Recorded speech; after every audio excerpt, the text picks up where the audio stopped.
தமிழகத்துல தற்போது 26,618 முழு நேரமும் 10,710 பகுதி நேரமும் என மொத்தம் 37,328 ரேஷன் கடைகள் இயங்கிட்டு வருது. மாநிலம் முழுக்க 2.21 கோடி ரேஷன் அட்டைதாரர்களுக்கு மாதந்தோறும் இலவச அரிசி வழங்கப்படுது. அத்துடன் கோதுமை, பருப்பு, உப்பு, சேமியா போன்ற அடிப்படை அத்தியாவசிய பொருட்களும் விநியோகிக்கப்படுகின்றன. இந்த நிலையில 2026ஆம் ஆண்டுக்கான விடுமுறை நாட்கள் லிஸ்ட் வெளியிடப்பட்டிருக்கு.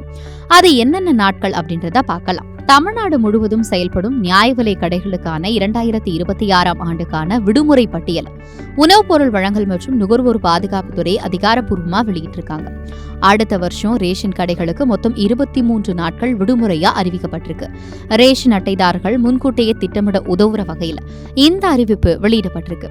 ஜனவரி 1 ஆங்கில புத்தாண்டு, ஜனவரி 15 பொங்கல், ஜனவரி 16 திருவள்ளுவர் தினம், ஜனவரி 17 உழவர் திருநாள், ஜனவரி 26 குடியரசு தினம், பிப்ரவரி 1 தைப்பூசம், மார்ச் 19 யுகாதி அதாவது தெலுங்கு வருட பிறப்பு, March 21 Ramzan, March 31 Mahavir Jayanti, April 3 புனித வெள்ளி, ஏப்ரல் 14 தமிழ் புத்தாண்டு, மே 1 தொழிலாளர் தினம், May 28 Bakrid, June 26 Muharram, August 15 சுதந்திர தினம், August 26 Miladi Nabi, September 4 Krishna Jayanti, October 2 Gandhi Jayanti, October 19 Ayudha Puja, October 20 Vijayadashami, November 8 Deepavali, December 25 Christmas.